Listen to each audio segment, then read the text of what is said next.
Hello అందరికీ! ఈరోజు ఒక కొత్త వీడియోతో మీ ముందుకొచ్చాను.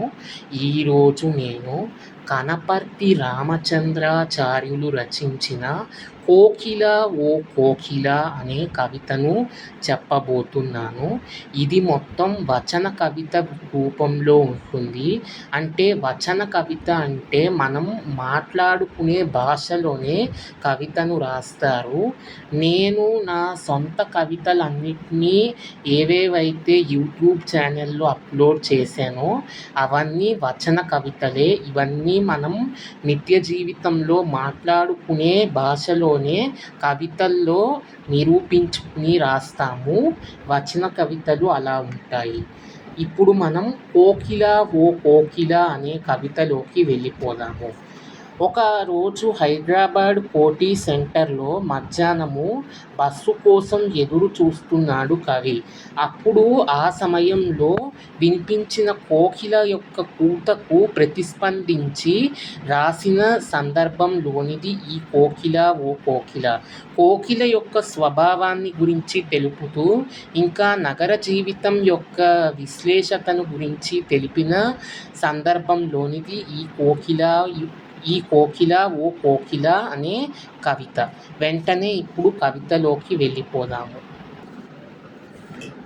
భగవద్గీతలా ఉల్లాసాన్ని కలిగిస్తున్నావు, జాతీయ గీతంలా ఉత్తేజాన్నందిస్తున్నావు.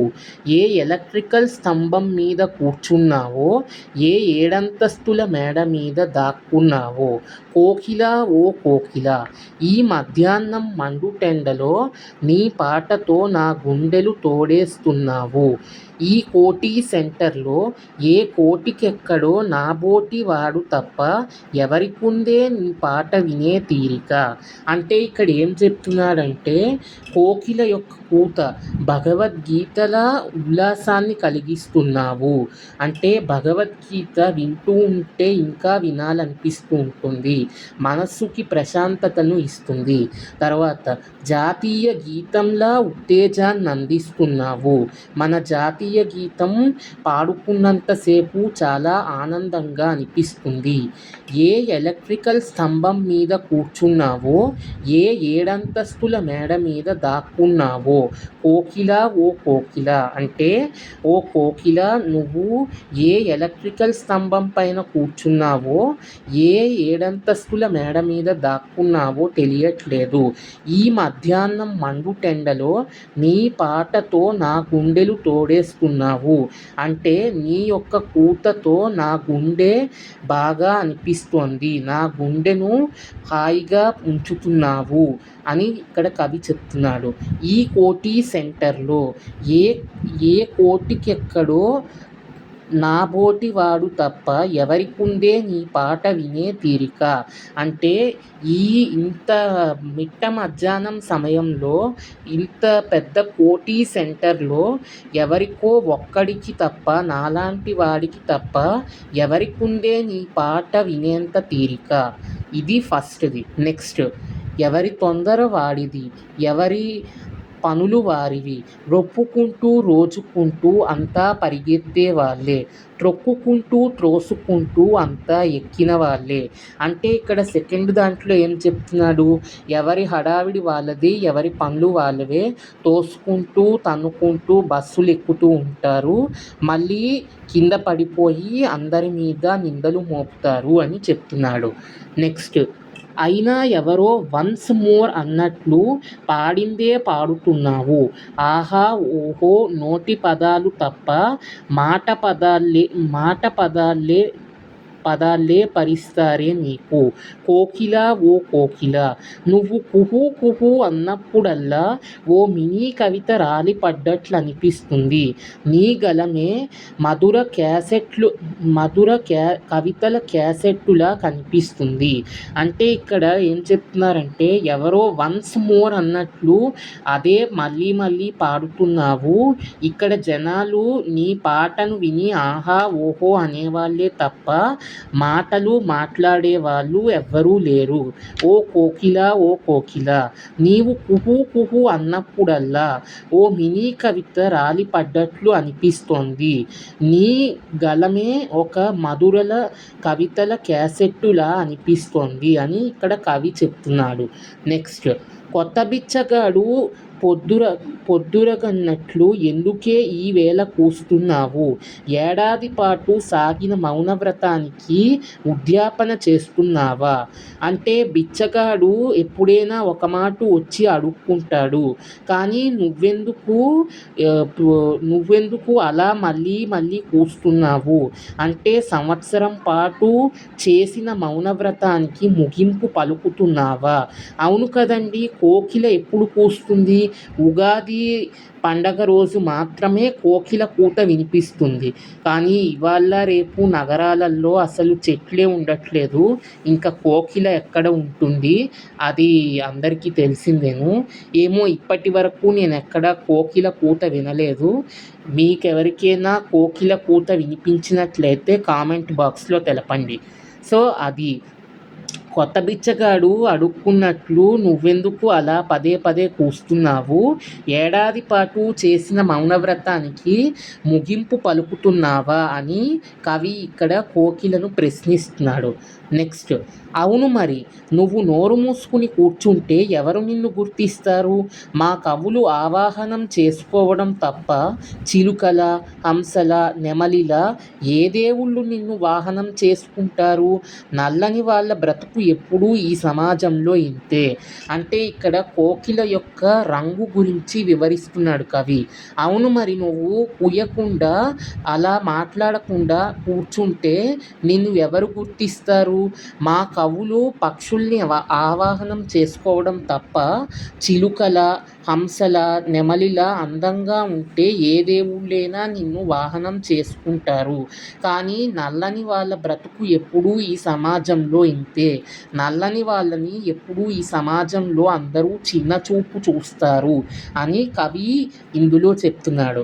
నెక్స్ట్, కోకిల నాకు తెలుసు, ఎవరో సన్మానించాల్సినంత ఆశ నీకు లేదు.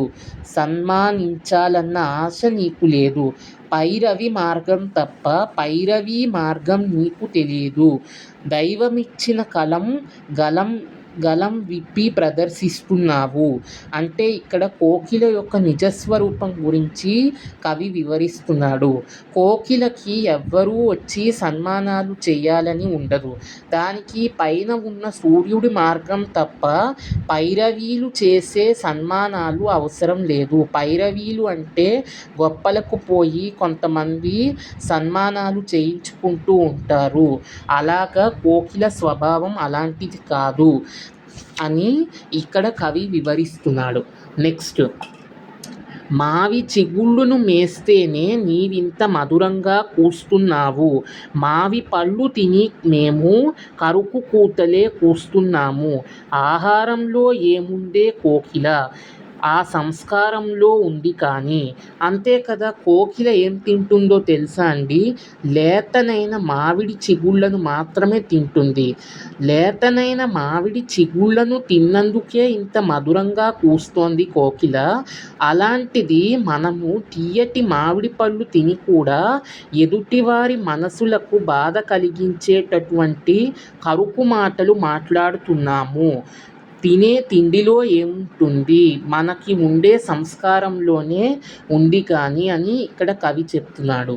నెక్స్ట్, కోకిల ఓ కోకిల నీకు ఇల్లు లేదు, వాకిలి లేదు, బరువు బాధ్యతలసలే లేవు. నాలాగా బస్సు కోసం ఎదురుచూడాల్సిన పని అంతకంటే లేదు. ఆకులములు వేసుకుంటూ హాయిగా ఆడుకుంటూ పాడుకుంటూ ఆకాశంలో విహరించే రాగాల దొరసానివి. చార్మినార్ కొమ్మ మీద వాలుతావు. నొహబత్ పహాడ్ రొమ్మ మీద కాలుసుతావు. మత విద్వేషాల రక్తం చిందే చోట సరిగమలు రాగరిక్త మలరొబిస్తావు. వర్ణ వర్గ విభేదం లేని స్వేచ్ఛాపూరిత సమతా విహంగానివి నీవు. నీ జాతి సమైక్యతను అర్థం చేసుకోలేక, నీ మధుర వాక్కుల్ని భరించలేక ఈ కాకులు నిన్ను తరిమి కొడతాయి. మంచి మాటలు ఎవరికి రుచిస్తాయి? పెంచి పోషించిన వాళ్ళ చేతనే దూరం కొట్టబడే అభాగ్యురాలివి. అంటే ఇక్కడ కోకిల ఎంత మంచిగా ఉంటుందో వివరిస్తున్నాడు. అంటే ఇక్కడ కోకిలకి ఇల్లు ఉండదు, వాకిలి ఉండదు, బరువు బాధ్యతలు అస్సలే ఉండవు. ఇంకా మనలాగా బస్సు కోసం ఎదురు చూడవలసిన అవసరం అంతకంటే లేదు. ఏ కొమ్మ మీద పడితే ఆ కొమ్మ మీద వాలుతూ ఎప్పుడు కావాలంటే అప్పుడు కూతలు కూస్తావు. హాయిగా ఆడుకుంటూ పాడుకుంటూ ఆకాశంలో విహరించి రాగాల దొరసానివి. అంటే మంచి రాగంతో మంచి కూతలు కూస్తావు. చార్మినార్ కొమ్మ మీద వాలుతావు. నహబత్ పహాడ్ రొమ్మ మీద కాలుస్తావు. తర్వాత ఇంకా ఎక్కడెక్కడ కోకిల వాలుతుందో చెప్తున్నారు. మత విద్వేషాలు అంటే కులాల గురించి మతాల గురించి గొడవలు పడతారు కదా, రక్తాలు చిందే చోట సరిగమలు రాగరిక్తిని పంచుతావు. వర్ణ వర్గ విభేదం లేని స్వేచ్ఛాపూరిత సమతా విహంగానివి నీవు. అంటే నీకు వర్ణము వర్గము అనేది ఏమీ భేదం ఉండదు. స్వేచ్ఛగా నువ్వు ఎక్కడికైనా వెళ్తావు. నీ జాతి సమైక్యతను అర్థం చేసుకోలేక, నీ మధుర వాక్కుల్ని భరించలేక ఈ కాకులు నిన్ను తరిమి కొడతాయి. అసలు కోకిల ఎవరి చేతులతో పెరుగుతుందో తెలుసా అండి?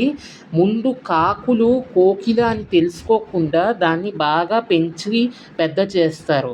ఆ తర్వాత కోకిలకి కూత వచ్చే సమయంలో అది కూసిన కూతకి కాకులు కోపంతో దానిని తరిమి కొడతాయి. కోకిల ఆ విధంగా పెరుగుతుంది అని ఇక్కడ కవి వివరించాడు. సో ఇది నెక్స్ట్ ఇక్కడ ఏంటంటే కోకిలకి సమాజానికి ఉన్న భేదం ఏమిటో ఇందులో చెప్పారు. కోకిల అటు చూడు, ఆ పెద్ద కోకిలకు నీ మీద ఎందుకే అంత ద్వేషం? నువ్వు కుహూ కుహూ అంటే అది కుహూ కుహూ అని నీతో పోటీ పడి కూస్తోంది. ప్రతిభకు వర్ణభేదం లేనట్టే ఈర్ష్యాద్వేషాలకు వయోభేదం లేదు. అంటే ఇక్కడ మరో పెద్ద కోకిలను తీసుకుని ఇక్కడ కవి చెప్తున్నాడు. కోకిల అటు చూడు, ఆ పెద్ద కోకిల నీ మీద ఎందుకు అంత ద్వేషంగా ఉంటుంది? నువ్వు కుహూ కుహూ అంటే అది కూడా కుహూ కుహూ అని నీతో పోటీ పడి ఎందుకు కూస్తోంది? అంటే ఈ సమాజంలో ఈర్ష్య ద్వేషం అనేది లేకుండా ఎప్పుడూ ఈ సమాజం ఉండదు అని చెప్తున్నాడు. నెక్స్ట్, కోకిల ఓ కోకిల, నీవెంత పాడినా నీ పాటను గుర్తించదు ఈ విశ్వవిద్యాలయం. నిన్ను గుర్తించడానికి నువ్వు జాతీయ పక్షివి కావు, ధవళ పారవతానివి కాదు, ప్రజలచే మొక్కులందుకోవడానికి పాలపిట్టవు కాదు. అంటే ఇక్కడ ఏం చెప్తున్నారంటే, కోకిల నువ్వు ఎంత పాడినా కూడా ఈ సమాజం నిన్ను గుర్తించదు. నిన్ను గుర్తించడానికి నువ్వు జాతీయ పక్షివి కావు, ధవళ పారవతానివి కూడా కావు, ప్రజలచే మొక్కులు అందుకోవడానికి పాలపిట్టవు కూడా కావు అని ఇందులో వివరిస్తున్నాడు. అందుకే ఈ పట్టణంలో ఎందుకే, రా పోదాం మా పల్లెకు.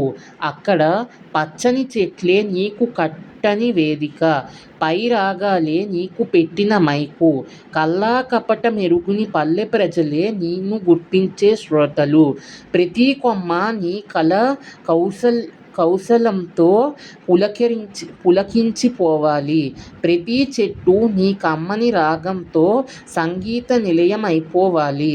ప్రతి గుండె ప్రతి గూడు నీ మధుర గీతాలతో నిండిపోవాలి. అంటే ఇక్కడ కవి ఏం చెప్తున్నాడంటే, ఇక్కడ గుర్తించలేని చోట నువ్వు ఎందుకు ఉంటున్నావు? నాతో పాటు మా ఊరికి వెళ్ళిపోదామురా, అక్కడ నీకు పచ్చని చెట్లే నీకు కట్టిన వేదిక. అంటే నీవు ఎక్కడైనా చెట్టు కనిపిస్తే నీకు అదే వేదిక అనుకుని నువ్వు పాడచ్చు. పైరాగాలే నీకు పెట్టిన మైకు. తర్వాత అక్కడ ప్రజలందరూ కల్లా కపటం ఎరుగని పల్లె ప్రజలు. నిన్ను గుర్తించే మనుషులు ఉంటారు. ప్రతి కొమ్మ నీ కళా కౌశల్యంతో పులకరించిపోవాలి. అంటే నువ్వు ప్రతి గొంతుతోని నువ్వు పాడే పాట అక్కడ మారుమ్రోగిపోవాలి. ప్రతి చెట్టు నీ కమ్మని రాగంతో సంగీత నిలయం అయిపోవాలి. అంటే ప్రతి ఒక్క చెట్టు తొర్రలో నుంచి నీ పాట మ్రోగుతూ ఉండాలి. ప్రతి గుండె, ప్రతి గూడు నీ మధుర గీతాలతో నిండిపోవాలి కోకిల అని ఇక్కడ కవి కోకిలకు, సమాజానికి ఉన్న వివక్షతను తెలియపరిచాడు. వీడియో నచ్చినట్లయితే లైక్ చేయండి, షేర్ చేయండి. మీలో ఎవరైనా నా యూట్యూబ్ ఛానల్ని మొదటిసారి చూస్తున్నట్లయితే సబ్స్క్రైబ్ చేసుకోవడం మర్చిపోకండి. Thanks for watching.